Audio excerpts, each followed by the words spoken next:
2월 1일 정치부회 시작합니다. 산업부 공무원 삭제 파일에서 나온 북한 원전 문건을 놓고 정치권 공방이 뜨겁습니다. 민주당은 야당의 주장을 선거 때마다 등장하는 색깔론이라고 비판했고, 국민의힘은 국정조사와 특검을 언급하며 총공세를 펼치고 있습니다. 조금 전엔 문 대통령도 직접 입장을 밝혔는데요. 가뜩이나 민생이 어려운 상황에서 구시대의 유물 같은 정치로 대립을 부추기지 말길 바란다는 내용입니다. 오늘 오후엔 2월 임시국회도 문을 열었는데 지금 얘기했던 이 사안 외에도 법관 탄핵과 상생연대 3법 등을 놓고 여야의 충돌이 예상되고 있습니다. 자, 신반장 박범계 법무장관과 윤석열 검찰총장이 오늘 첫 만남을 가졌잖아요. 그 시점이 생각보다 빨랐네요. 네, 그렇습니다. 윤 총장이 오늘 취임 축하 인사를 하러 법무부 청사를 직접 방문을 했습니다. 네. 다만 오늘 첫 상견례 자리에서 검찰 인사라든지 월성 원전 수사 같은 민감한 이슈는 논의되지 않았다고 하고요. 아, 그래요? 네, 지금까지 분위기로만 보면 이 박범계 장관은 검찰개혁 기조를 이어가면서도 윤 총장과의 갈등은 최대한 피할 것으로 보입니다. 네, 다만 이제 검찰의 월성 원전 수사 같은 예민한 현안이 많기 때문에 조금 더 상황을 지켜봐야 되겠죠. 류 반장, 민주당이 조금 전 법관 탄핵안을 발의했다는 거죠? 네, 민주당 이탄희 의원이 임성근 부장판사에 대한 탄핵 소추안을 대표 발의한 겁니다. 네. 발의에는 의원 161명이 동참을 했고요. 많이 했네요. 네, 그렇습니다. 공동 발의 인원만으로도 의결 정속수인 151명을 훌쩍 넘긴 숫자입니다. 네, 그 말은 곧 탄핵안이 국회에서는 가결될 가능성이 높다는 뜻이군요. 좋습니다. 오늘 다룰 소식 많습니다. 들어가서 본격적으로 정치부회의 문을 열겠습니다.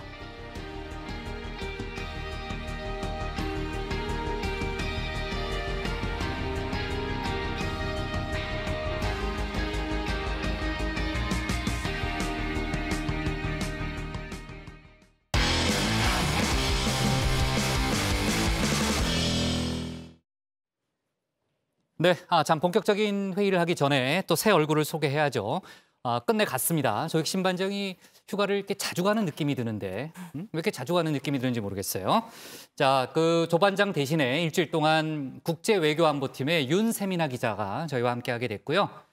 누구도 피해갈 수 없는 또 순간이죠. 간단히 한마디만 듣고 갑시다. 그래도. 네, 저는 사실 오늘 방송을 시작하기 전부터 이렇게 우리 반장들이 이렇게 소위 말하는 빡빡한 일정을 소화했구나 굉장히 놀랐는데요. 놀랐죠? 네, 정신줄을 부여잡고 네. 끝까지 정신을 차리고 잘 해보겠습니다. 네. 자, 어쨌든 외교안보팀에서 또 외교안보를 담당하고 있으니까 관련 이슈 또 빠르고 정확한 뉴스 우리 모토잖아요. 또 기대를 하겠습니다. 자, 이제 바로 들어갈게요. 신혜원 반장도 이제 물어보려고 했더니 휴가 잘 갔다 왔나 모르겠네요. 자, 정부가 극비리에 북한에 원전을 지어주려 했다는 야당의 공세에 청와대가 강경 대응에 나섰습니다.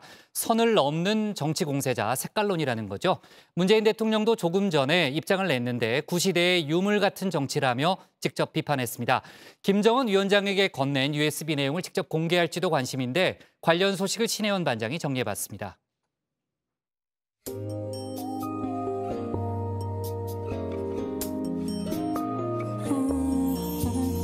수사의 초기부터 외압이 있었다는 얘기는 이 국정원, 원세훈, 김용판의 수사 초기부터 얘기하는 거죠? 그렇습니다. 이건 정말 중대범죄고 이거 수사를 해야 된다는데 하지 마라라고 하는 것에 대해서는 그 지시는 따르면 안 되는 겁니다. 위법한 지시입니다. 억울하게 윤석열 주변의 사람은 어려움이 느낄 때 선택적 그것도 선택적 의심 아니십니까? 과거에는 안 그러셨지 않습니까? 과거에는 저에 대해서 안 그러셨지 않습니까? 네, 7년 전이었죠. 윤석열 형을 의로운 검사로 칭할 수밖에 없는 대한민국과 검찰의 현실이 슬프다. 윤 총장이 국정원 댓글 사건 수사 중에 징계를 받자 범계 아우가 올린 글이었습니다. 사실 두 사람의 인연은 30년도 더 됐는데요. 1992년 사법연수원 23기 동기 출신입니다. 세월이 흘러 두 사람은 문재인 정부의 법무부 장관과 검찰총장으로 마주하게 됩니다. 그 윤석열 총장과 친분이 있는 것으로 알려져 있지 않습니까? 일반적인 의미의 동기로서의 친분이라고 하면 모를까 특별하고 개별적인 그러한 친분이 있지 않습니다. 단 일의 사적인 감정이나 정서, 관계가 개입할 여지가 없다고 생각합니다. 네, 오늘은 박범계 법무부 장관의 취임식이 있었습니다. 행사 전에 윤석열 총장과 짧게 상견례 시간을 가졌는데요. 지난해 10월 대검 국정감사 이후 처음이자 박 장관 임명 나흘째 만입니다. 우리 장관님의 취임 축하 예방차 오늘 온 것이고요. 잠깐 차 한잔하고 또 취임식을 하셔야 되기 때문에 특별히 깊은 얘기를 많이 나눌 것 같지는 않습니다. 법무부 장관한테 이성윤 지검장 교체 얘기하셨다는 말이 있는데 맞나요? 인사 얘기는 아직 나오질 않았습니다. 앞으로 나누게 될 깊은 이야기라면 조만간 있을 검찰 간부 인사와 윗선으로 향하는 월성원전 수사 등 주요 사건은 마련 걸 겁니다. 검찰 인사와 관련해선 윤 총장 측이 이성윤 서울중앙지검장을 비롯한 이른바 추미애 사단 교체를 요구했다. 또는 추윤 갈등에서 좌천된 한동훈 검사장이 복귀할 것이다 등등 다양한 설이 흘러나옵니다. 그때 총장이 온갖 제도를 통해서 한동훈을 비호하기 위해서 활용했습니다. 밖에서 다 식물총장이라고 그러지 않습니까? 제가 누구를 비호합니까? 비호가 되냐고요. 아니 그러면 의원님은 누구를 비호하시는 겁니까? 윤 총장은 지난해 추미애 전 장관의 직무 배제 조치가 내려진 뒤에 월성원전 1호기 경제성 평가 의혹 사건을 수사하는 대전지검 수사팀이 와해될 우려가 있다라고 법원에 호소한 바가 있습니다. 결국 법원은 윤 총장의 손을 들어줬고 수사는 정점을 향해 가고 있죠. 빠르면 오늘 원전 경제성 평가 조작 의혹 사건의 핵심 피의자로 꼽히는 백운규 전 산업통상자원부 장관에 대해 구속영장을 청구할 거란 관측이 나옵니다. 산업부 장관 A씨, 백운규 전 장관이죠. A씨가 외부기관의 경제성 평가 결과가 나오기 전에 조기 폐쇄의 시기를 결정하면서 한수원이 즉시 가동 중단 방안 외에 다른 방안은 고려하지 못하게 했고 이렇게 감사장이 심한 감사는 제가 재임한 동안에 처음 있는 겁니다. 자료 삭제는 물론이고 와서 사실대로 얘기 안 합니다. 그런데 검찰의 월성원전 수사가 예기치 못한 방향으로 불똥이 튀었습니다. 원전과 북한, 연결고리가 쉽게 떠오르지 않는 단어 조합인데요. 전말은 이렇습니다. 2019년 감사원이 국회 요구로 월성원전 1호기 폐쇄 결정에 대한 감사에 돌입합니다. 주무부처인 산업부에 관련 자료를 요청했겠죠.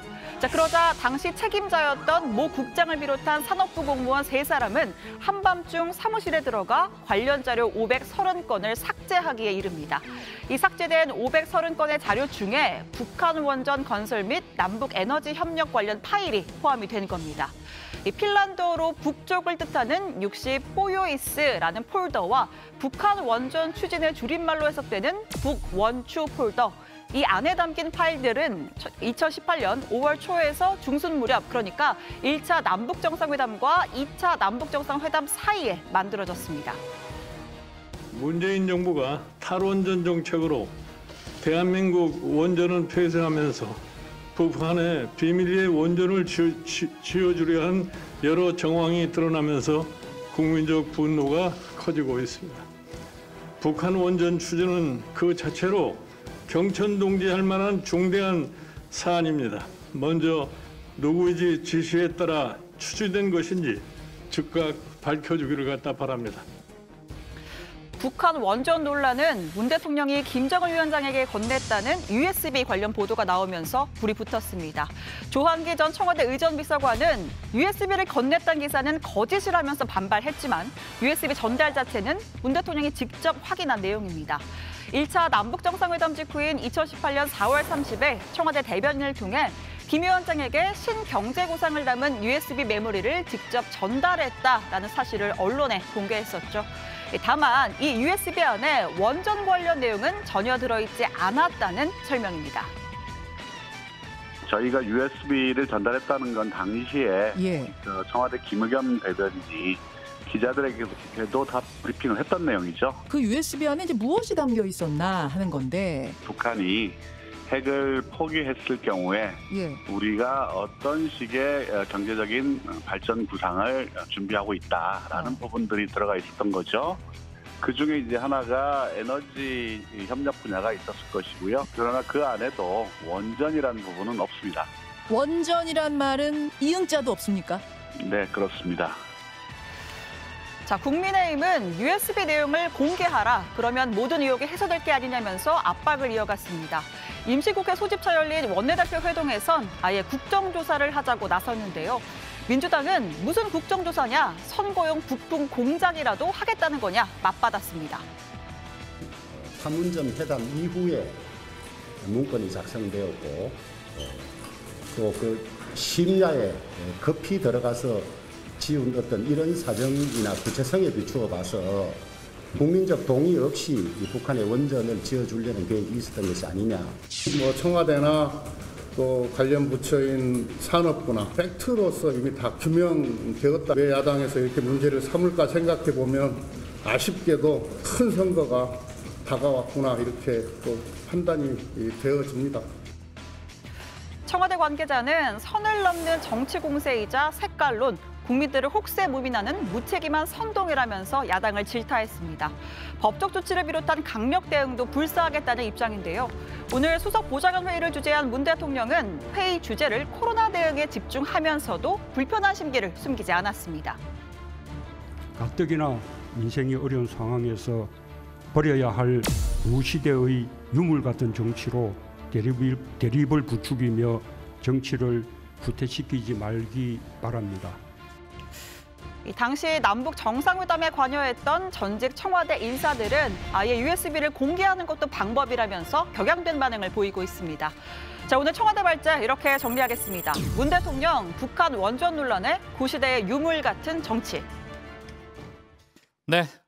청와대가 상당히 격앙된 분위기죠. 조금 전에 이제 문 대통령 발언도 들어봤는데 북한 김정은 위원장에게 USB를 건넨 것은 맞다. 거기까지는 인정을 했습니다. 하지만 그 내용은 완전히 다르다는 얘기고 특히 이제 원전에 이응자도 포함되지 않았다는 그런 설명을 하고 있습니다. 또 산업부 쪽에서도 계속해서 설명이 나오고 있는데 그러니까 실무선에서 검토한 일종의 아이디어에 불과하다는 거죠, 류 반장. 네, 그렇습니다. 청와대는 정부가 비밀리에 북한에 원전을 지으려 했다는 야당 주장에 대해 선을 넘은 정치 공세이자 선거를 앞둔 색깔론이라고 거듭 반박했습니다. 특히 국민의힘 김종인 비대위원장의 이적 행위 발언 등을 겨냥해서 국민들을 혹세무민하는 무책임한 선동이라고 지적을 했는데요. 김 비대위원장에 대한 법적 조치도 계속 검토 중이라고 설명했습니다. 네. 그러니까 이제 원전 건설을 극비리에 추진하는 게 가능하냐. 기본적으로 이제 불가능하다는 얘기죠. 그러니까 과도한 정치 공세다라는 게 이제 청와대나 여당 쪽의 입장인 거죠, 윤 반장. 네, 오늘 월요일은 문재인 대통령이 주재하는 수석 보좌관 회의가 있는 날이죠. 문 대통령은 모두 발언에서 코로나 대응에 집중하면서도 야당의 공세에 대해 정치를 후퇴시키지 말라고 직접 비판했습니다. 들어보시죠. 가뜩이나 민생이 어려운 상황에서 버려야 할 구시대의 유물 같은 정치로 대립을 부추기며 정치를 후퇴시키지 말기 바랍니다. 민생 문제 해결을 두고 더 나은 정책으로 경쟁하면서 협력하는 정치가 되길 바랍니다. 네, 주말 사이에도 전현직 청와대 참모들의 목소리가 이어졌는데 조금 전에 이제 문 대통령이 직접 수석 보좌관에 의해서 입장을 내놨다는 것은 그만큼 이번 사안을 민감하게 보고 있다. 그렇게도 해석이 가능한 거죠, 윤 반장. 네, 과거 NLL 대화록 논란처럼 선거나 굵직한 정치 이벤트를 앞두고 소위 북풍 논란이 일어나는 걸 우려하는 건데요. 남북 정상회담 당시 청와대에 있었던 민주당 윤건영 의원, 윤영찬 의원들은 필요하면 USB 내용도 공개가 가능하다고까지 나섰습니다. 그러면서 오히려 산자부 공무원들이 삭제했다는 자료 중엔 박근혜 정부 시절에 작성된 자료가 있다고도 주장했습니다. 네, 다만 그 부분은 산자부가 아니라고 밝혔던 거 아니에요? 네, 주말인 어제 산자부가 이제 브리핑을 자처해서 열었죠. 네. 산업부가 삭제된 문건은 박근혜 정부 때부터 만들어진 것은 아니다 이렇게 확인을 했습니다.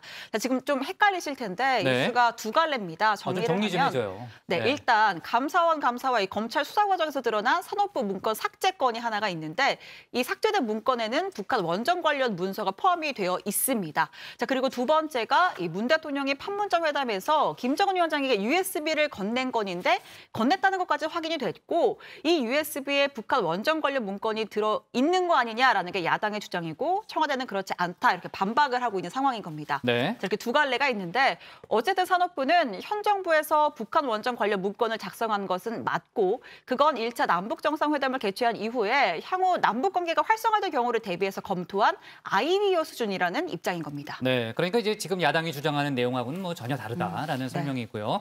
정식 정책으로 추진된 것도 아니라는 거죠? 그렇습니다. 이 산업부는 해당 문서는 추가적인 검토나 외부에 공개된 적이 없이 그대로 종결이 됐다라고 했습니다. 그럼 왜 굳이 그 문서를 삭제를 했느냐라는 질문에는 뭐 유감이라면서 말을 아꼈는데요. 이 부분 한번 들어보시죠. 삭제되었다고 나오는 자료는 박근혜 정부부터 검토한 자료는 아닙니다. 먼저 이유를 막론하고 자료 삭제에 대해서는 유감으로 생각합니다. 다만 산업부 차원의 개입은 아니며 수사와 재판을 통해 밝혀질 것으로 생각합니다. 자, 그리고요. 지금 백운규 전 산자부 장관이요. 자료 삭제 지시 의혹을 포함해서 직권남용 혐의로 수사를 받고 있는 중이죠, 박 관장. 네, 그 백운규 전 장관 이미 한 차례 소환 조사를 받았고요. 네. 그리고 구속영장을 청구하는 방안을 계속 검토 중입니다, 검찰이. 예. 네. 또 삭제된 문건 곳곳에 등장하는 그 전 청와대 산업정책비서관, 최이봉 한국가스공사 사장도 곧 소환할 것으로 보이는데요. 산업부 공무원 3명의 첫 공판일이 3월 9일입니다. 그전까지는 최 전 비서관을 비롯해서 윗선 조사를 모두 마쳐야 합니다. 또 한 가지, 김진욱 공수처장이 이 사건을 공수처로 이첩할 수도 있다, 검토해보겠다라고 했는데요. 야당은 원전 수사가 공수처로 이첩된 순간 윗선 수사가 불가능해질 거라면서 반발을 하고 있습니다. 네. 자, 다시 USB 건으로 돌아와서요. 류 반장. 야당은 지금 국정조사를 하자는 뭐 그런 입장이에요? 네, 그렇습니다. 오늘 오전에 박병석 국회의장이 주재한 여야 원내대표 회동이 열렸는데요. 여기에서 국민의힘 주호영 원내대표가 판문점 회담 이후에 문건을 만들고 이후에 삭제한 건 사실이 아니냐, 국정조사를 해서 의혹을 해소하자라고 제안을 한 겁니다. 하지만 민주당 김태년 원내대표는 청와대와 산업부, 통일부에서 자세히 설명했기 때문에 사실관계가 모두 규명됐다 이러면서 국정조사를 거부했습니다.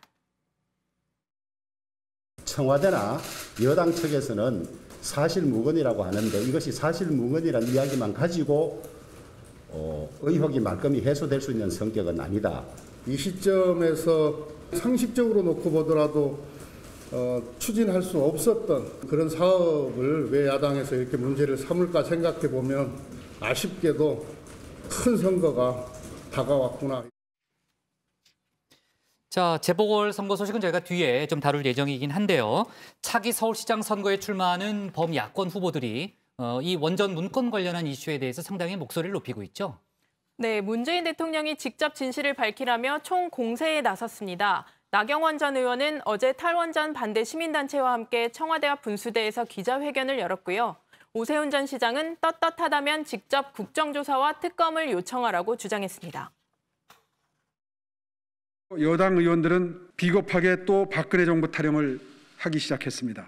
북풍 공작 운운하기 시작했습니다. 진정 떳떳하다면 정권의 명운을 걸고 국정조사는 물론 특검도 직접 요청하십시오. 왜 그렇게 삭제를 했는지 긴급하게 이렇게 조직적으로 은폐하고 있다는 것 자체는 우리가 강한 의심을 가질 수밖에 없다. 청와대가 브리핑한 게 있으니 그 USB 내용 다 공개하면 어떠냐. 네네. 그런 생각입니다. 네, 이에 대해서 민주당 이낙연 대표가 굉장히 강하게 반박을 했습니다. 선거만 닥치면 색깔론을 들고 나오는 낡고 저급한 정치를 되풀이하고 있다, 이렇게 지적을 했는데요. 과거 북한 원전 건설을 추진한 김영삼 전 대통령과 원전을 검토한 이명박 박근혜 전 대통령도 이적 행위를 한 거냐, 이렇게 반박을 했습니다. 지금 유엔과 미국의 강력한 대북 제재가 계속되는 마당에 북한의 원전을, 그것도 극비리에 지어준다는 것은 불가능한 일입니다. 선거만 닥치면 색깔론을 들고 나오는 낡고 저급한 정치를 야당은 지금도 되풀이하고 있습니다. 네, 저희가 지금까지 얘기했던 북한 원전 관련 문건을 산자부가 잠시 후에 공개할 수도 있다, 뭐 이런 얘기도 좀 나오는데요. 만약에 속보가 나오면 저희가 추가로 좀 얘기를 해보는 걸로 하고요. 그리고 조금 전에 나온 그 보도 내용을 보니까요.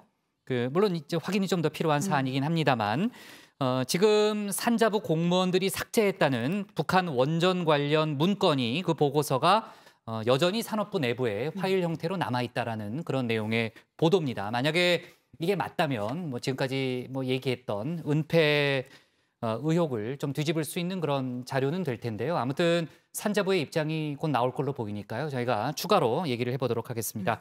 오늘 청와대 발제 이렇게 정리하겠습니다. 문 대통령 북한 원전 논란에 구시대의 유물 같은 정치로 제목을 잡겠습니다. 다음은 유정아 반장의 발제를 들어보겠습니다.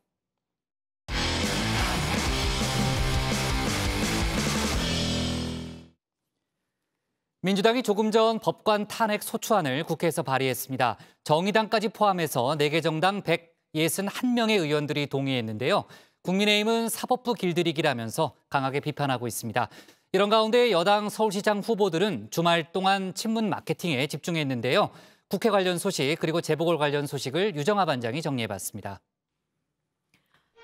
입법, 사법, 행정의 삼권 분립, 중고등학교 사회 시간에 봤던 이 삼각형을 제가 이렇게 발제에 쓰게 될 줄은 몰랐습니다. 국회와 법원, 정부가 서로 견제와 균형을 유지해서 국가 권력의 집중과 남용을 방지하는 제도입니다. 이렇게 나누는 목적, 국민의 자유를 보호하기 위해서죠. 오늘 국회가 사법부 견제의 칼을 빼들었습니다. 어제의 범죄를 벌하지 않는 것은 내일의 범죄에 용기를 주는 것입니다. 사법농단 반헌법 행위자인 임성근 탄핵소추는 법원을 다시 국민의 신뢰라는 품 안으로 돌려드리기 위한 최소한의 선택입니다. 네, 헌정 사상 최초로 일선 판사에 대한 탄핵 소추안이 국회에서 발의됐습니다. 범여권 의원 161명이 발의에 동의했습니다. 의결 정족수인 151명을 넘겼죠. 이낙연 대표와 김태년 원내대표가 이미 탄핵 발의에 힘을 보탰기 때문에 당론 발의는 아니지만 국회 통과는 유력합니다. 정의당과 열린민주당, 기본소득당도 동참했습니다. 탄핵안이 발의되면 72시간 이내, 즉 사흘 안에 표결을 해야 하기 때문에 4일 표결이 될 걸로 보이는데요.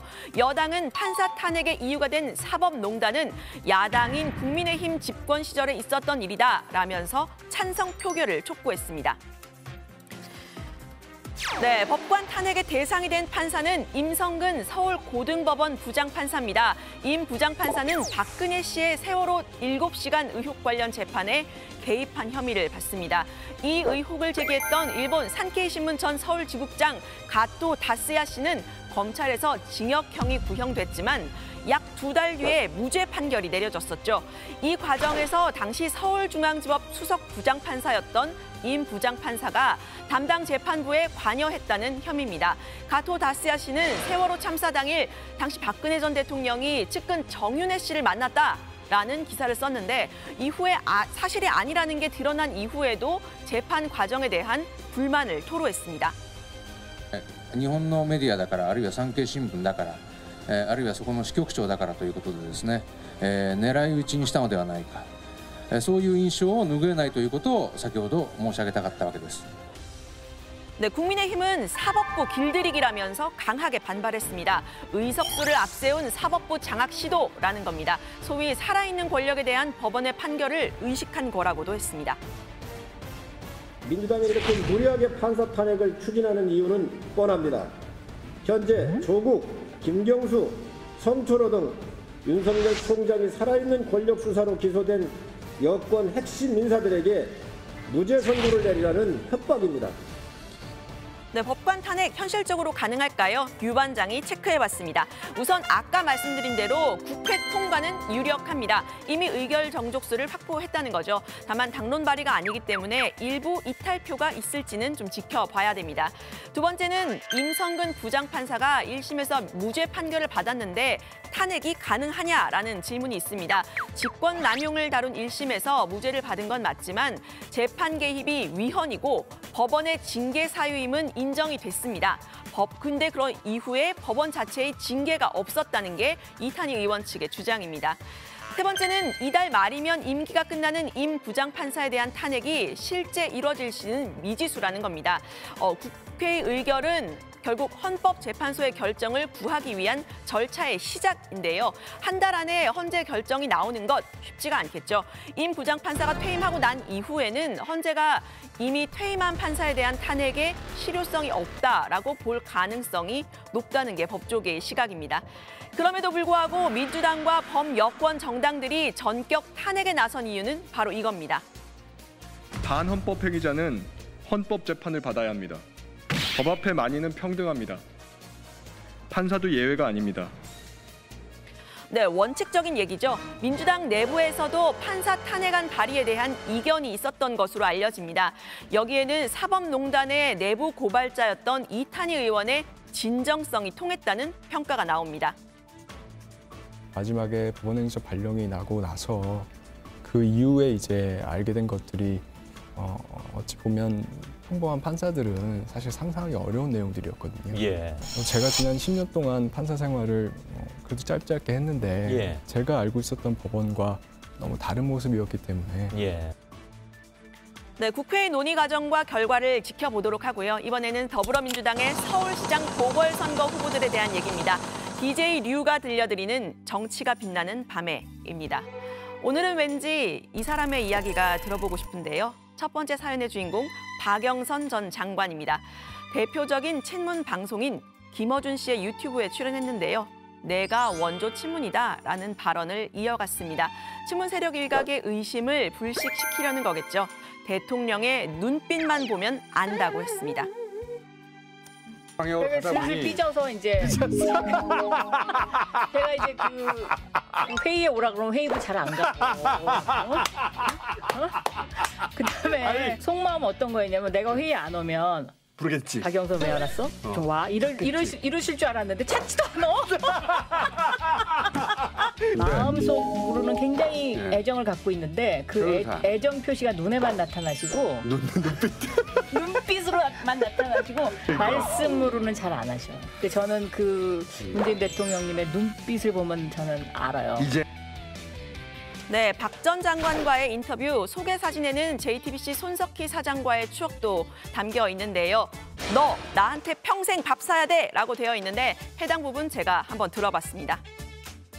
그래서 제가 못 돌아가서 제일 혜택을 본 사람이 누군지 아세요? 누군데요? 손석희예요, 손석희. 제가 MBC 계속 있었으면 오늘날의 손석희는 없어.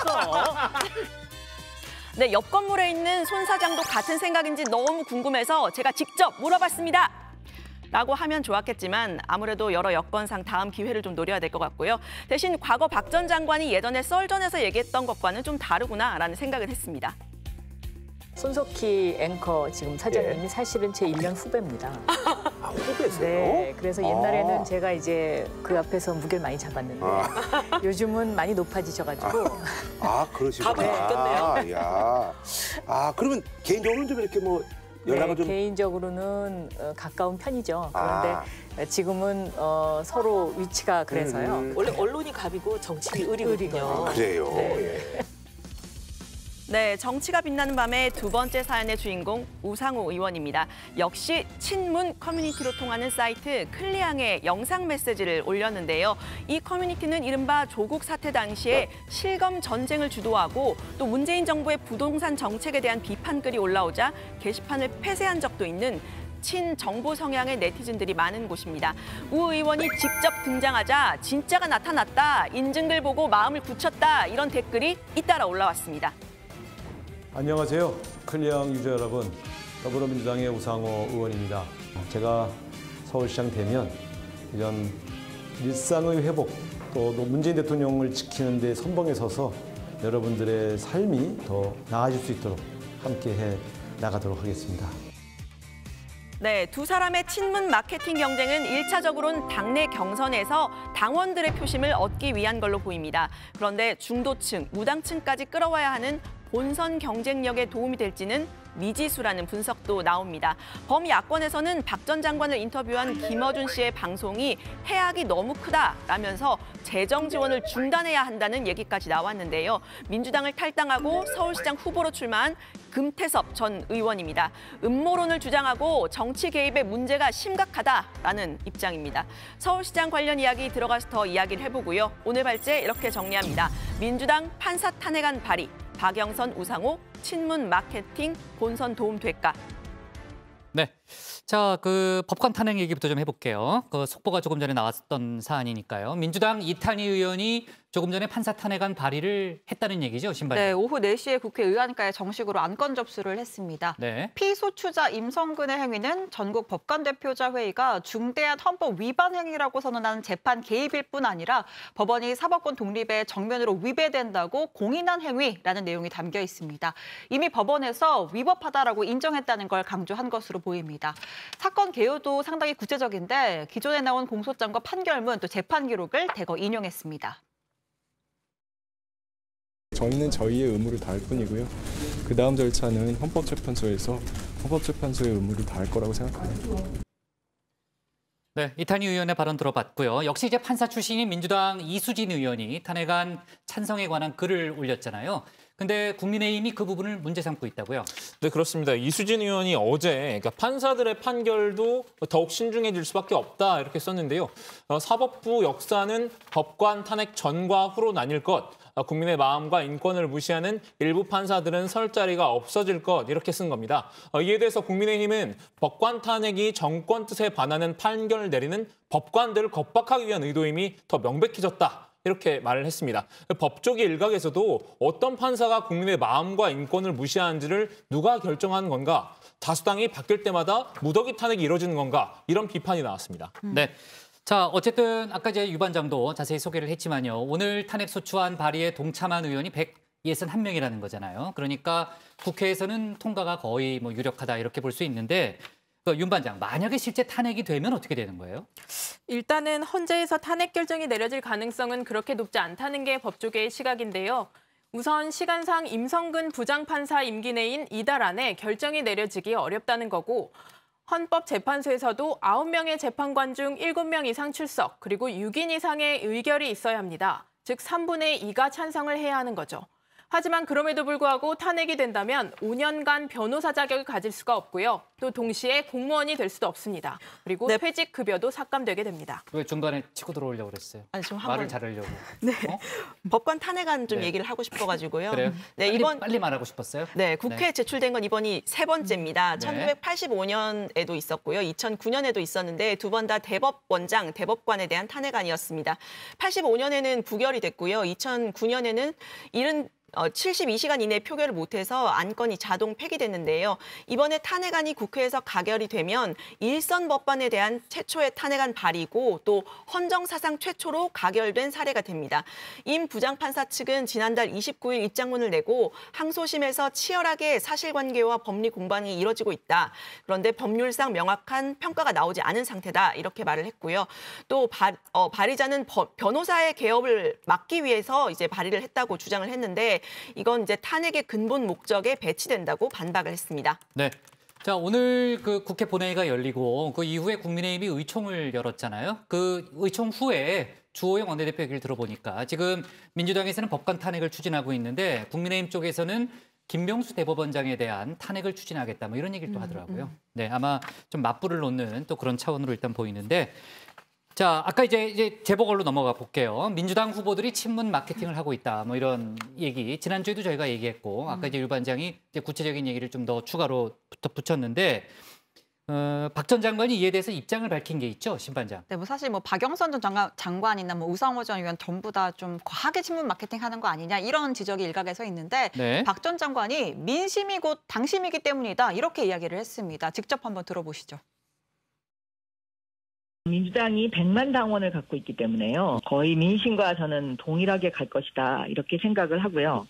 저는 권리당원이나 당원 여러분들이 그 마음이 민심과 크게 동떨어지고 있지 않다. 저는 이렇게 생각하고 있습니다. 네, 그리고 또 가장 뜨거운 현안이죠. 박 전 장관이 북한 원전 관련 논란에 대해서도 입장을 밝혔습니다. 원전을 극비리에 짓는 것이 상식적으로 가능하냐면서 발상 자체가 1980년도식 발상이라고 비판을 했습니다. 북한의 상황이 인공위성으로 다 촬영이 되는 등 비밀리에 하기가 어렵다라는 거고요. 국민의힘에서 강한 공세를 펴고 있는 건 지나친 정치공학적인 공세이고 국민의힘이 굉장히 초조하다는 방증이라고도 이야기했습니다. 네, 이게 신반장 얘기할 때 갑자기 생각났는데 예전에 친복파, 비복파 있지 않았어요? 기억나요, 신반장? 신반장 기억나죠? 제가 친복이었다는 것이 기억이 납니다. 그렇죠. 신반장이 친복이었는데 그때 비복이 누구였더라? 기억이 안 나네. 양원보 양원보, 정강현 뭐 그랬었죠. 좀 추억이 오래전 있네요. 얘기죠. 네. 미안해요. 갑자기 생각이 나서 그래. 미안해요. 근데 비복을 이렇게 갈아치우신 그런 어떤 모르겠어요. 아니, 뭐, 비복이라고 하면 지금의 저를 말씀하시는 아니 이상하게 비복이 없네. 지금은 전부 친복이네. 자, 좋습니다. 그 우상호 의원과는 사이좋은 경선을 하겠다. 이렇게 박영선 전 장관이 얘기를 했잖아요. 우 의원이 박 전 장관을 뭐 일부 비판하는 모습도 발견되죠, 윤 반장. 네, 우 의원은 어제 지하철 1호선 지하화 공약을 발표한 뒤에 수십억 대의 강남 재개발을 왜 굳이 하느냐는 취지로 비판했습니다. 고액의 아파트를 지으면 집값이 올라가고 투기 억제가 어렵다는 건데요. 주택 공급이 부족하다면 오히려 강북 지역의 재개발을 우선해야 한다고도 했습니다. 앞서 우 의원은 박 전 장관의 21분 컴팩트 도시 공약에 대해서도 서울에 25개의 구가 있는데 굳이 21개의 구역으로 어떻게 나누겠다는 거냐는 취지로 말을 했는데요. 지지율 면에선 아무래도 우 의원이 뒤처지고 있는 상황이어서 경쟁이 필요한 상황입니다. 엎치락 뒤치락 경선을 만들어달라고도 호소했습니다. 민주당 서울시장 후보들은 잠시 전이었죠. 오늘 오후 7시에 유튜브 생중계를 통한 국민 면접을 진행합니다. 잠시 전은 아닌 것 같은데 지금 6시 58분이에요. 2분 후예요. 제가 숫자를 잘 못 봤습니다. 네, 구체적인 얘기는 이제 내일 저희가 좀 추가로 좀 다뤄보는 걸로 하고요. 자, 그리고 서울시장 선거에 출마한 열린민주당 정봉주 전 의원이 강남과 강북을 양반과 상놈에 비유했다는 거죠? 네, 그렇습니다. 오늘 오전 김진애 의원과 1대1 토론에서 그런 말이 나온 건데요. 정 전 의원은 그 서울의 토지에는 계급이 있다. 그리고 강남이 양반 토지, 한강변이 중인 토지, 그리고 강북이 상놈 토지라고 얘기를 했습니다. 강북에 살던 분들이 세금을 다 냈고 그 재원으로 1970년대 강남을 개발했는데 이 떡을 줘야 할 이 강북 사람들에게 40년 동안 벌을 주고 있다라고도 했는데요. 정 전 의원은 지난 17대 선거에서 서울 노원갑 의원으로 당선된 바 있습니다. 두 후보는 민주당 후보들을 비판을 같이 했는데요. 정 전 의원은 두 사람이 서울 역사에 대한 인식이 없다. 두 후보를 말하는 거죠. 우상호 후보랑 박영선 후보에 대해서 이렇게 지적을 한 거고요. 김진애 후보도 박 전 장관의 21분 컴팩트 도시 공약을 겨냥을 해서 11년 전 한명숙 서울시장 후보와 10분 동네 공약을 만들었고 이미 많은 부분이 추진되고 있다라면서 어리석다라고 얘기를 했습니다. 네. 자, 이번에 이제 대선 쪽 얘기를 좀 해볼게요. 대선 주자들 얘기인데 여론조사에서 이재명 경기지사가 뭐 1위를 독주하고 있는 그런 모양새가 계속해서 여론조사에서 발견되고 있네요. 네, 이번에 이제 격차가 더 벌어졌다라는 건데요. 리얼미터가 지난 25일부터 29일까지 조사한 결과를 먼저 보면 이재명 지사가 23.4%로 2위 윤석열 총장과는 오차범위 밖에서 1위를 기록했습니다. 3위인 이낙연 대표는 13.6%로 지난달보다 4.6%포인트 떨어졌는데요. 이 지사의 지지율이 오른 건 민주당의 지지층과 또 호남 지역의 지지가 쏠렸기 때문으로 분석이 됐습니다. 또 다른 여론조사 기관 리서치앤리서치에서는 이 지사가 32.5%를 얻어서 1위였는데요. 윤 총장과 이 대표와의 차이를 벌린 것도 있지만 처음으로 30%를 넘겼다는 점에서도 의미가 있습니다. 네, 좋습니다. 조사 개요가 좀 나오기 좀 기다려보고요. 됐습니다. 네, 자 정의당 얘기를 좀 해볼게요. 정의당이 오늘 비대위 체제를 본격 가동했죠? 네, 신반장. 강은미 원내대표가 비대위원장을 맡았습니다. 이 당의 위기를 수습하고 조직 문화를 근본적으로 개선하겠다. 위기 상황을 헤쳐나가기 위한 수장으로서 최선을 다하겠다라고 했습니다. 비대위 체제는 지난달 30일 전국위원회에서 지도부 총사퇴 대신에 이 비대위 전환을 결정한 데 따른 건데요. 보궐선거 후보를 공천할지 여부는 빠른 시일 내에 결정하겠다라고도 했습니다. 또한 지난 정국위에서 당내 선출 선거 일정 모두 중단하기로 결정했습니다. 추후 비대위는 무거운 책임감을 갖고 4월 7일 재보궐 선거와 관련해 심도 있는 논의를 거칠 예정입니다. 자, 그리고 저희가 지난주 금요일에 이 이슈를 좀 다뤘었죠. 류호정 의원의 비서 부당 해고 의혹이 불거졌습니다. 그래서 정의당이 여러 가지로 참 곤혹스러운 이슈가 좀 터졌다 이런 얘기를 했었는데 사실 이제 류 의원이 다 해결된 문제라고 얘기를 했잖아요. 그러나 이제 주말 사이에 여러 가지 속보가 나왔고요. 지금 당사자가 비판을 이어가고 있는 상황이죠, 윤 반장. 네, 맞습니다. 류 의원의 수행비서였던 A씨는 본인의 페이스북에 또 한 번 배신감을 느꼈다면서 비판 글을 올렸습니다. 류 의원의 해명과 당 차원의 진상조사를 믿고 기다렸는데 류 의원 측이 본인을 음해하고 책임을 전가하려고 한다는 설명인데요. 류 의원 측은 앞서 면직 통보 과정에서 절차상 실수가 있었지만 이후 오해를 풀었다고 했는데 A씨는 또 다시 다른 입장을 밝힌 겁니다. 국민의힘은 국회에 들어와서 일부 갑질 기업들의 못된 행동만 배운 것 아닌가라고 비판하기도 했는데요. 논란은 당분간 계속될 것으로 보입니다. 네, 어쨌든 정의당 쪽에서도 이제 당 차원의 문제 해결 노력을 좀 이어가겠다라는 그런 입장을 밝혔는데, 자, 뭐 아까도 얘기했지만 정의당으로서는 참 곤혹스러운 이슈가 계속 생기네요. 자, 좋습니다. 오늘 발제 이렇게 정리하겠습니다. 민주당 판사 탄핵안 발의, 박영선 우상호 친문 마케팅, 본선 도움될까로 제목을 잡겠습니다. 다음은 박준호 반장의 발제를 들어봅니다.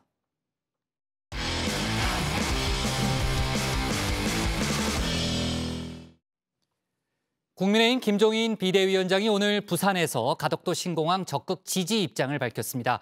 지역구가 대구인 주호영 원내대표는 부산에 함께 내려가지 않았는데요.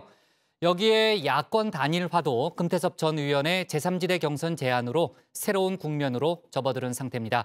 박준호 반장이 관련 소식 정리해봤습니다. 네, 요새 힙합 용어 중에 플렉스란 말이 있습니다. 지지난해부터인가 등장해서 1020 세대를 중심으로 자주 쓰이는 용어인데요. 혹시 우리 국장이나 반장들 중에서 이 용어 뜻 뭔지 아시는 분 계실까요? 아, 뭐 저희한테 물어본 거예요? 뭐 구부리는 거 아니에요? 뭐 플렉스가 뭐지? 뭐 왜 구부리다 이런 뜻으로 알고 있는데? 아, 제가 또 힙합을 좀 좋아해서요. 이게 그래요? 예, 그러니까 돈 자랑을 한다, 소위 말하는 좀 물질적인 걸 좀 뽐낸다 이런 건데, 예를 들면 주말에 소고기 플렉스 해버렸지 뭐야? 이런 그래요? 예, 이렇게 쓰는 겁니다. 아니 저는 7080 아니면은 또 아예 아이돌 좋아하고 그래가지고 중간에 좀 공백이 있어요. 몰랐네 또. 류 반장의 또 새로운 면모를 제가 좀 봤네요. 네. 근데 지금 박준호 반장 발제 중 아니에요? 아유. 예. 네, 지금 류 반장 그 설명이 아주 정확한데요. 뭐 그래도 저는 20대에 비교적 가까운 우리 신 반장이 이렇게 맞출 줄 알았는데 류 반장이 역시 한 방이 있네요. 예. 돈이나 명예를 좀 과실하거나 뭔가 과감하게 지를 때 하는 말인데요. 염따라는 래퍼가 플렉스 해버렸지 뭐야. 뭐 이런 말을 유행시키기도 했었죠. 오늘 국민의힘 김종인 비대위원장 그 부산까지 내려가 비대위 회의를 열었는데요. 말 그대로 플렉스 해버렸습니다. 이를 위해 국민의힘은 가덕도 신공항 건설을 적극 지지하며 가덕도 신공항 건설 특별법이 여야 합의하에 처리되도록 노력을 할 것입니다. 가장 멋진 생각은 부산에서 이런 백드롭이 눈에 띄는데요. 김 위원장, 여기서 그친 게 아닙니다. 부산 민심을 잡기 위해 또 한 가지 생각을 그 자리에서 플렉스했습니다. 세계적 교통도시 부산으로 거듭나게 할 것입니다. 또한 부산 가덕도와 일본 교수를 잇는 한일 해저터널 건설도 적극 검토해 나갈 것입니다. 부산 민심이 요동치니까 불안해서 그런 걸까요? 가덕도 신공항 적극 지지, 한일 해저터널 건설, 이 두 가지 카드를 한 번에 플렉스, 그야말로 질러버린 겁니다. 민주당 지도부도 지난주 부산을 찾았었죠. 호를 가덕으로 바꿔서라도 가덕도 신공항 특별법을 통과시키겠다는 그런 의지를 드러낸 바 있습니다. 제가 호를 가덕이라고 새로 고쳐서 불어넣고 있는데요. 이낙연 대표님이 총리 시절부터 가덕 신공항의 적극적인 지지자셨습니다. 제가 그때 장관으로 일하면서 모시고 있어서 잘 압니다. 그래서 이낙연 대표님 오늘 호를 이 가덕으로 좀 바꾸시죠. 뭐 국민의힘으로서는 민주당이 주도하고 있는 이 가덕도 신공항 이슈에 끌려가기만 하는 건 아무래도 내키지 않을 겁니다. 김 위원장이 그래서 가덕도 신공항 카드 받고 거기에 얹어서 한일 해저터널 카드까지 던진 거 아니냐, 이런 말도 나옵니다. 이거 돈 다시 빼시겠어요? 아니면 묻고 더블로 가시겠어요? 묻고 더블로 가. 한일 해저터널 건설은 사실 오랜 기간 검토는 되었지만 정치권과 학계에서 찬반이 갈린 사안입니다. 설사 사회적 합의가 되더라도 일본과 외교적 조율도 거쳐야 하고 건설까지도 상당한 시간이 걸릴 수밖에 없는데요. 김 위원장은 거기다 부산을 아시아의 미래금융 도시로 만들겠다는 이런 구상도 밝혔습니다. 산업은행 등 정책금융기관 이전도 적극 추진하겠다는 거죠. 하지만 김 위원장, 이 4월 재보선이 끝나면 정치권을 떠나겠다고 여러 차례 밝혀왔습니다. 김 위원장이 부산시장 보궐선거를 겨냥해서 단지 말의 성찬만 벌인 것 아니냐, 이런 우려가 나온 건 바로 이 때문입니다. 말의 성찬이 벌어지든 말든 속이 답답한 사람이 한 명 있습니다. 바로 넘버2인 주호영 원내대표입니다. 제가 몇 번 설명드렸지만 대구가 지역구인 주 원내대표는 줄곧 가덕도 신공항 건설에 부정적인 입장을 보여왔죠. 역할 갈등이라고 해야 할까요? 선거에 이기는 것도 중요하지만 자신의 지역 기반인 TK가 아니라 PK의 신공항이 들어선다는데 그냥 웃고만 있을 수는 없는 노릇일 텐데요. 그런데 그 와중에 직속상관인 이 김종인 위원장, 주원내 대표에게 이런 선택지를 내민 셈이죠. 여정회의 원내대표 코너죠. 같이 들어 박, 첫 곡 뮤직 스타트. 가족들 화이팅! 부산 가족들 화이팅!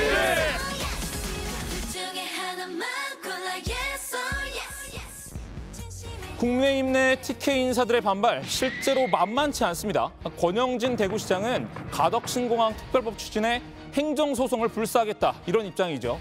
대구시당 위원장을 맡고 있는 곽상도 의원도 밀양신공항 특별법을 발의해서 가덕신공항 특별법에 맞불을 놓겠다고 준비 중입니다.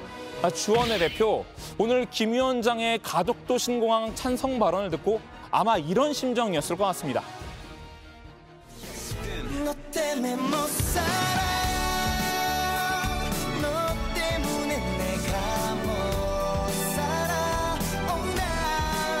내 맘에 불꽃 튀게 하는 너 때문에 못 살아. 결국 주원내 대표, 오늘 국회의장 주재 여야 원내대표 회동 참석을 빌미로 부산 비대위 회의에는 참석하지 않았습니다. 뭐 동그라미도 아니고 X도 아니고 뭐 세모를 선택했다고 봐야 할까요? 이렇게 가덕도 신공항을 두고 국민의힘이 엇박자를 낸 사이에도 야권 단일화의 시기는 빠르게 돌아가고 있습니다. 서울시장 출마를 선언한 금태섭 전 의원이 태업을 감은 건데요. 국민의당 안철수 대표에게 이런 제안을 했습니다. 양 당의 경선이 진행되는 기간 동안 단일 후보 선출을 위한 제3지대 경선을 제안합니다. 경선 룰을 둘러싼 볼성 사나운 삿바싸움은 치우고 서울 시민을 위한 진짜 문제를 놓고 각자의 입장을 솔직히 얘기합시다. 뭐 이 말이 무슨 뜻인지 좀 알기 쉽게 한번 직접 정리를 해봤는데요. 일단 국민의힘은 서울시장 예비후보 이 8명 가운데 예비경선과 본경선을 거쳐서 최종 후보 1명을 3월까지는 뽑을 예정인데요. 국민의힘 경선 기간 국민의힘 바깥에 있는 제3지대 야권 인사들, 즉 안철수 대표와 금태섭 전 의원 등이 경선을 치러 먼저 단일화를 하자는 겁니다.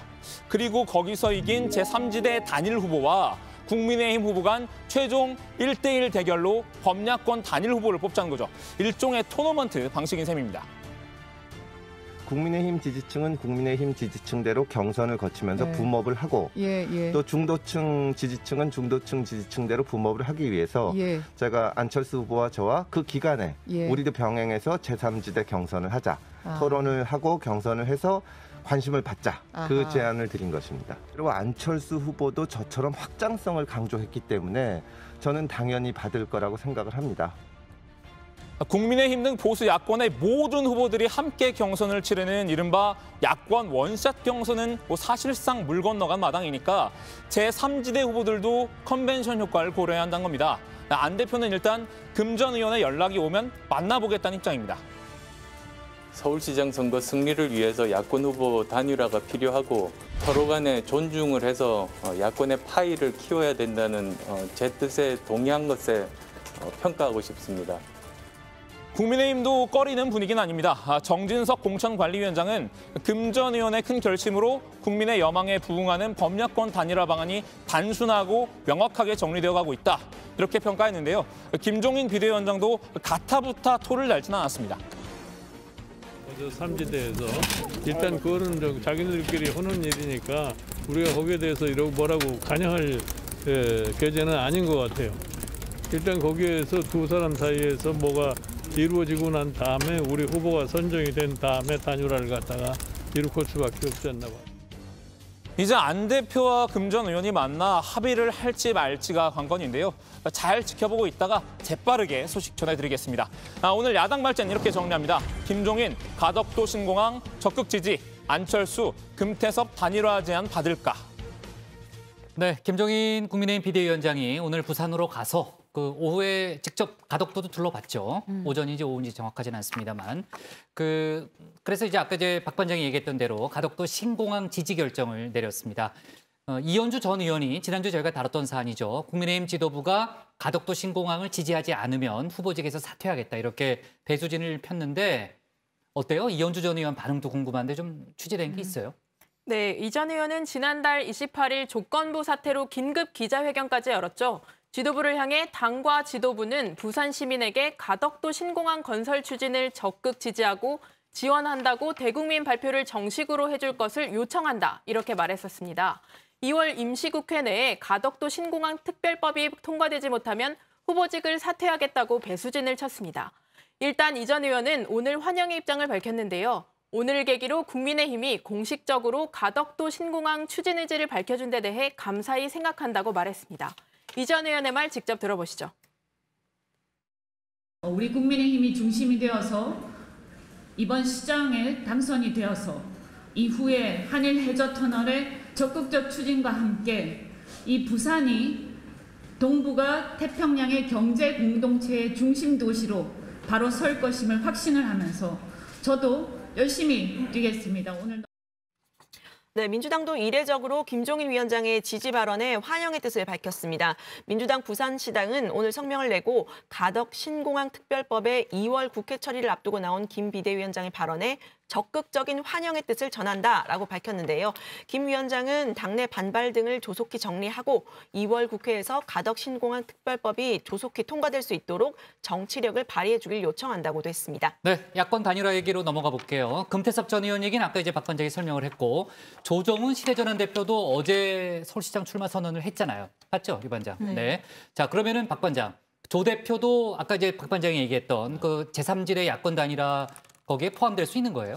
그렇지 않아도 오늘 그 조정훈 대표가 권은희 국민의당 그 원내대표를 만났는데요. 그 야권 단일화를 논의한 것으로 전해졌습니다. 권 의원이 조정훈 의원실을 찾아 면담을 했다는 건데요. 조 대표와 권 의원은 어제 금태섭 전 의원이 제안한 제3지대 단일화 내용을 관련해 얘기를 한 것으로 알려졌습니다. 결국 안 대표 측이 단일화와 관련해 금 전 의원이 아니라 조 대표와 먼저 접촉한 셈인데요. 안 대표는 금 전 의원이 연락 오면 만나겠다고는 했지만 금 전 의원의 제3지대 후보 선 단일화에 대해서는 명확한 입장을 내놓지 않고 있습니다. 안 대표가 금 전 의원뿐만 아니라 조 대표와도 다 같이 이 제3지대에서 경선을 치른 방안을 고민하고 있는 것 아니냐 이런 예상도 나오고 있습니다. 네, 아까 이제 박 관장이 토너먼트라는 얘기도 했지만 아무튼 뭔가 좀 꿈틀꿈틀거리는 건 분명해 보여요. 앞으로 이제 속보가 좀 많이 나올 것 같고요. 앞서 이제 여권 후보들의 동향은 류 반장이 소개를 했고 야권 후보들 소식도 좀 알아볼게요. 자, 지금 박영선 전 장관 그리고 이제 나경원 전 의원이요. 공통정책? 공공주택. 발음이 좀 안 나오네요. 공공주택 정책 공약을 놓고 맞붙었다는 거죠? 왜요? 죄송합니다. 제가 일부러 오래갔어요. 국장장은 휴가를 다녀오셔야 되는 거 아니에요? 아니, 휴가가 좀 필요해요. 좀 휴가 필요한 것 같아요. 역시 발음이 인간미까지 갖추신 국민. 친복파예요.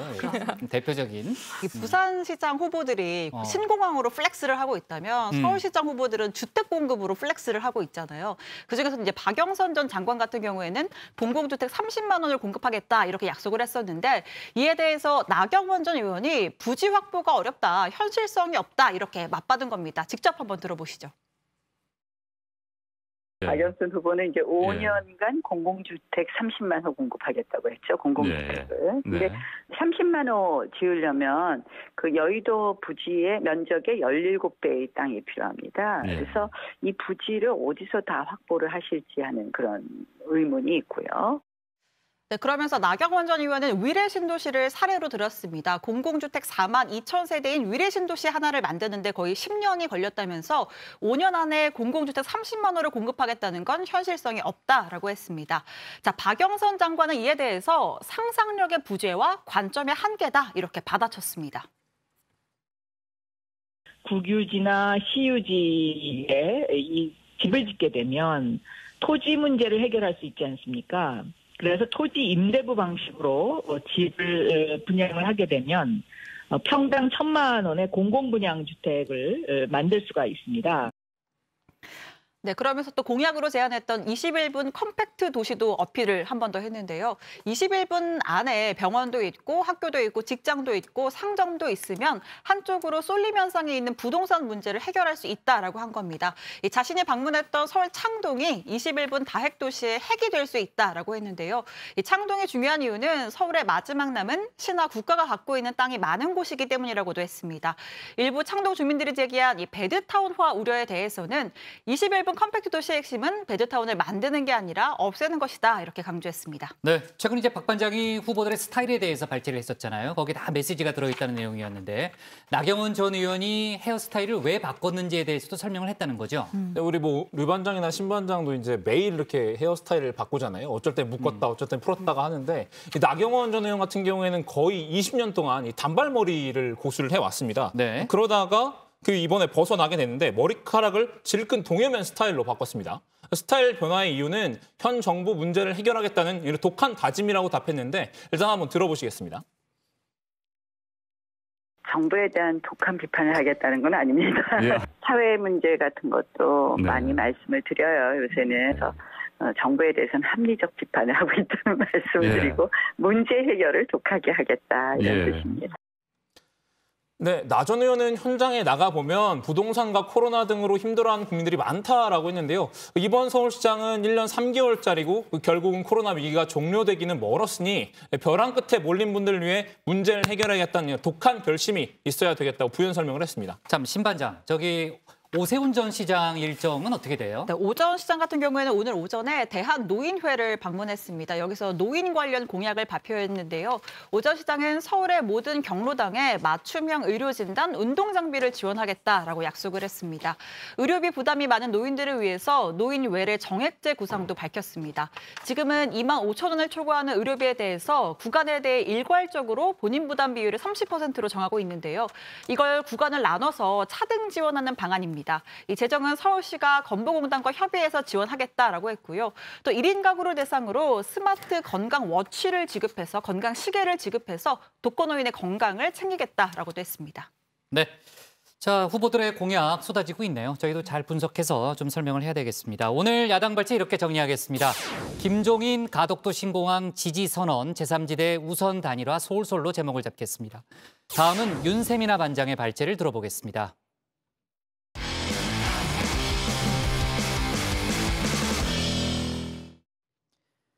바이든 미국 대통령이 우리 시간으로 오늘 밤 연방정부 부처 가운데 처음으로 국무부를 방문합니다. 아메리카 퍼스트에서 벗어나서 동맹 복원을 강조하는 행보로 풀이되고 있죠. 문재인 대통령과의 정상간 통화가 아직 진행되지 않은 상황에서 한반도 문제에 대한 메시지 먼저 내놓을지 주목되고 있습니다. 또 미얀마에서는 50여 년 만에 군부 쿠데타가 일어나서 아웅산 수치 국가고문이 또다시 구금됐다는 소식이 전해졌는데요. 윤세민아 반장이 관련 소식들을 정리해봤습니다. 기준치가 넘는 방사능 수치가 검처럼 방사능 수치가 0.30으로 후쿠시마를 용감하게 다녀. 지금 있는 곳이 후쿠시마 원전에서 매우 가까운 곳으로. 이제 일본에 가 있는 동안 DHC 화장품 논란이 있었는데 호텔에 그 어메니티로 DHC 화장품이 있어서 그냥 버렸다. 호치민시에서 한국인들이 가장 많이 사는 최순실 씨의 조카 장모 씨도 이곳에서 만삭의 몸으로 명성교회 실습. 현장에 갔을 때 설마 만삭의 몸으로 네. 국제외교안보팀 윤세민아 기자와 JTBC 윤세민아입니다. 3개월 전 치열했던 미국 대선 기간 아무도 지정하진 않았지만 바이든 마크맨을 자처했던 저. 오랜만에 미국 얘기 한번 해보겠습니다. 오늘로 취임 2주차에 들어서는 바이든 미 대통령. 제가 매일 팔로우하던 후보 시절보다 더 바쁘게 살고 있는 것 같은데요. 미국 대통령 고유의 권한이죠. 행정명령을 쉼없이 쏟아내는가 하면 현재 미국에서 가장 급한 불, 코로나19 바이러스 확산에 대응에 전력하고 있습니다. 취임 첫날 연방 모든 건물에서 마스크 착용을 의무화하는 행정명령을 시작으로 현재까지 30건에 가까운 행정명령을 내린 건데요. 취임 이후 주말을 빼고는 매일 행정명령이나 각서, 그리고 포고령 같은 행정조처에 서명한 겁니다. We're in a national emergency. We need to act like we're in a national emergency. So we've got to move. 취임 직후 열흘을 비교할 때 전직 대통령들과는 비교도 안 되는 속도전을 보여주고 있는 건데요. 트럼프를 지우고 바이든식 미국을 만들겠다는 마음이 그만큼 급하단 거겠죠. 코로나19 타격 완화를 위한 2,100조 원 규모의 어마어마한 부양안도 밀어붙이면서 집권 초반 중대한 정치적 시험대에 올랐다는 평가도 받고 있습니다. 지난 주말 월터 리드 군 병원을 방문하기에 앞서 이런 말도 했습니다. People will be badly hurt if we don't pass this package. I support passing COVID relief with support from Republicans if we can get it, but the COVID relief has to pass. 현지 시간으로 오늘 아침, 우리 시간으론 오늘 늦은 밤이 되겠네요. 바이든 대통령이 취임 이후 첫 연방부처 방문으로 국무부를 찾을 예정입니다. 중앙정보국 CIA나 국방부를 먼저 찾았던 전임 대통령들과 달리 국무부를 먼저 찾는 것에 대해 미국 언론들은 동맹과의 관계를 회복하는 데 초점을 맞춘 거란 해석을 내놓기도 했습니다. 동맹 강조의 일환인 걸까요? 주한미국 대사관은 주말 사이 SNS에 미국 국무부 직원이 한국식 양념치킨 버거를 맛보는 동영상을 올렸는데요. 미국의 유명 햄버거 브랜드가 고추장, 김치 등을 사용해 내놓은 신제품인데 대사관 측은 미국과 한국의 퓨전 버거라고 소개했습니다. So what we have here is crispy chicken with gochujang and kimchi. 대박 원전강추입니다. 그런데 바이든 대통령, 이렇게 바쁜 일정을 소화해서일까요? 문재인 대통령과 바이든 미국 대통령 간 첫 정상 간 통화가 아직 이뤄지지 않았는데 그 배경을 두고 말들이 나오고 있습니다. 통화가 늦어질수록 바이든 행정부가 한반도 문제에 관심이 없는 거 아니냐, 이런 우려가 제기될 수 있다는 겁니다. 현재 한미 양국 사이엔 방위비 협상과 전자권 전환, 그리고 당장 다음 달로 다가온 한미 연합훈련 등 코앞에 다가온 이슈가 많은데요. 청와대는 일정을 조율 중이라며 이번 주 중으로 이루어질 것이라고 밝힌 상태입니다. 그러면서 통화 순서보단 밀도가 중요하다는 말도 덧붙였습니다. 이 시점에서 근황이 조금 궁금해지는 사람, 바로 트럼프 전 미국 대통령입니다. 퇴임하면 좋아하는 골프 치며 여유롭게 시간 보낼 줄 알았는데 모르긴 몰라도 속이 편치만은 않을 것 같습니다. 상원의 탄핵 심리가 9일 앞으로 다가온 상황에서 5명의 변호인단이 전원 사임했는데요. 하루 만에 부랴부랴 새 변호인들을 섭외했습니다. 탄핵 심판의 절차적 타당성을 따져야 한다고 주장했던 전임 변호인단과 달리 새로 선임한 변호인들은 대선 사기를 아직도 주장하고 있는 트럼프의 입맛에 맞는 사람들로 꾸려진 걸로 알려졌습니다. 그런가 하면 지난주엔 역대 최악의 대통령이라는 현수막을 매단 경비행기가 트럼프가 머물고 있는 리조트 인근 상공에 등장하기도 했는데요. 아무리 트럼프가 멘탈 갑이라고는 하지만 이 정도면 마상, 마음의 상처 좀 입었겠죠.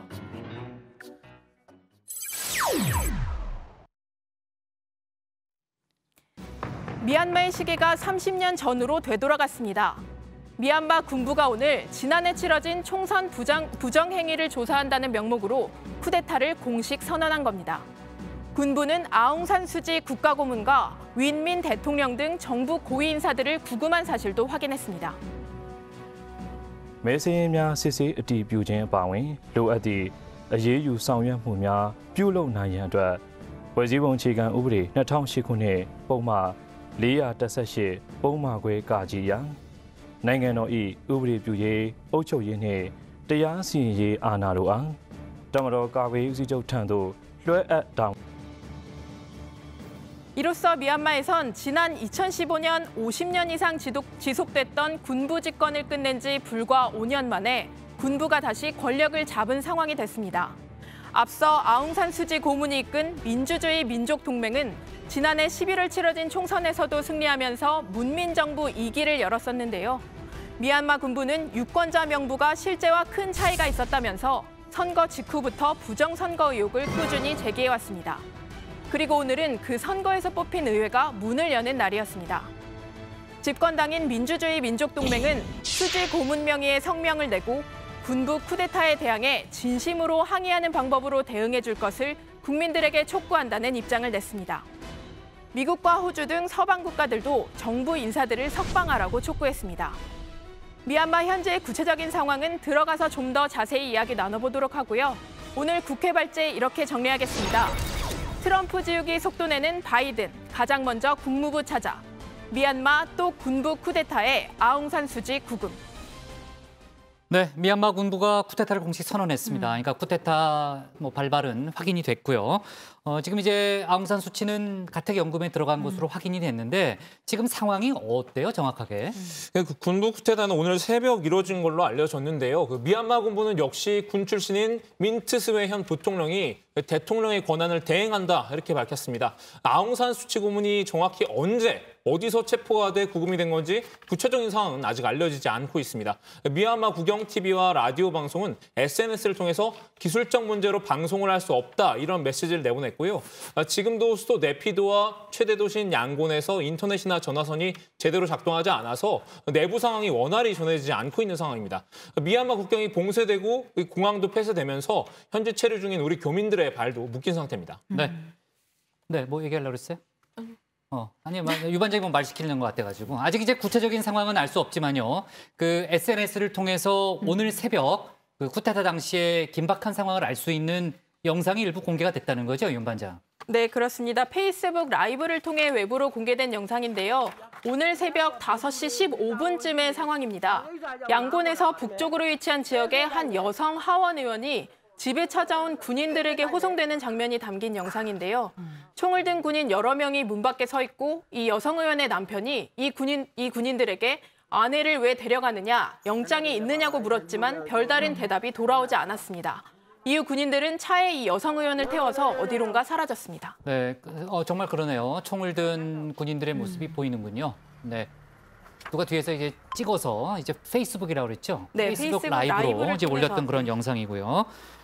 자, 일단 수치 고문은 가택연금에 들어간 것으로 어느 정도 이제 확인이 되고 있고 다른 의원들 지금 이제 의원이죠, 조금 전에 본 사람. 네, 하원 의원입니다. 이제 일반 의원들도 구금 대상이 됐다라는 그런 좀 생각이 듭니다. 자, 지금 이제 아웅산 수치 같은 경우에는 15년간 가택연금을 받았다가 이번에 다시 구금이 된 그런 상황이죠? 네, 그렇습니다. 수치 구금이 올해 75입니다. 이 중에 5분의 1에 해당하는 15년간을 군사정권 아래에서 가택연금을 당했습니다. 1989년부터 이른바 창살 없는 감옥 생활을 시작했고 1995년 가택연금이 해제된 뒤에도 구금과 석방을 반복하다가 지난 2010년 20년 만에 총선이 실시되면서 전격 석방됐습니다. 이후 2015년에 이어 지난해에도 총선 승리를 이끌면서 미얀마의 문민 정부를 이끌어 왔는데요. 그 사이에 수치 고문은 이슬람계 소수민족인 로힝야족에 대한 차별 그리고 미얀마군에 의한 인종 청소를 묵인했다는 비난을 받으면서 지난 2019년 미얀마 정부를 대표해서 국제사법재판소의 피고인 자격으로 서기도 했습니다. 네.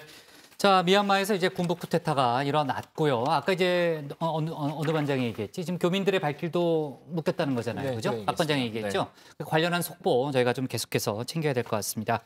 자, 미국 얘기로 넘어가 볼게요. 미국의 이제 바이든 대통령이 우리 시간으로 오늘 밤 이제 국무부를 방문한다는 거 아니겠습니까? 거기서 이제 메시지가 좀 나올 것 같고 지난 열흘 남짓한 기간을 평가해 보면 어때요? 그러니까 전임 트럼프 대통령 때하고는 많이 다르죠? 네, 지금 이제 비교적 높은 지지율 연착륙을 좀 하고 있는 것 같은데 아무래도 그 부동산 재벌 출신의 트럼프 대통령과는 달리 지난 선거 때부터 소탈한 이미지를 보여온 행보 역시 미국 국민들의 마음을 사로잡고 있는 것 같습니다.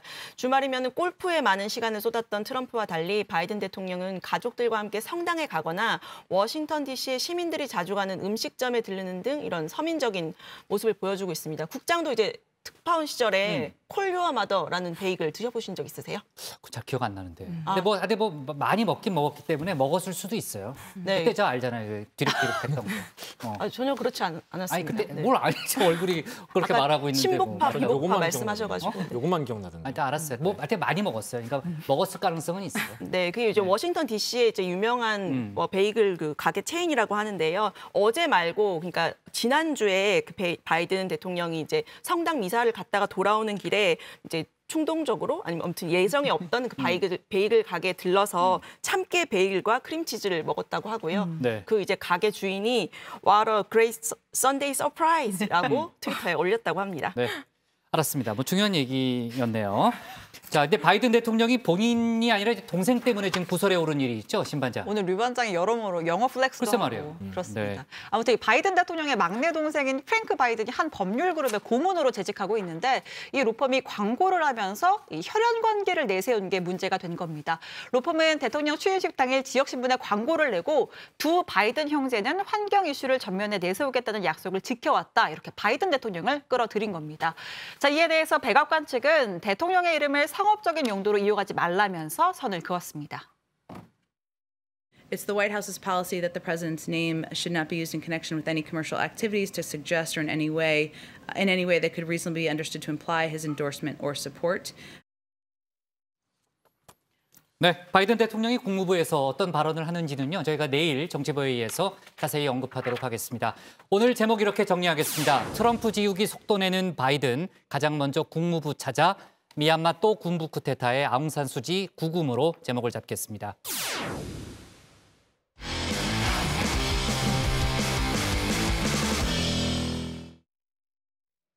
네, 오늘 저희가 밑줄 친 한 줄은요, 설 연휴 찾아뵙지 않는 게 효입니다. 서울 도서관 외벽에 걸린 현수막입니다. 실제로 올 설 연휴에는 많은 분들이 고향을 방문하기 어려울 걸로 보입니다. 정부가 5인 이상 모임 금지 조치를 연장했는데요. 직계 가족이라 하더라도 거주지가 다를 경우 5명 이상 모일 수 없도록 했습니다. 벌써 여러 번 명절다운 명절을 보내지 못하고 있죠. 내년 설은 다를 거라 믿고 있습니다. 가족들 찾아뵙지 못하더라도 그리운 마음 담아 따뜻한 안부 전화 돌리시고요. 아쉽지만 떡국 한 그릇 나눠 먹는 시간은 다음을 기약해야 할 것 같습니다. 오늘 정치부에는 여기까지입니다. 저희는 내일 저녁 6시 20분에 다시 찾아뵙겠습니다. 네, 수고했습니다. 고생하셨습니다. 유 반장이 아주 오늘 텐션이 아주 좋아요. 폴리오 마더 베이글 플렉서로. 네.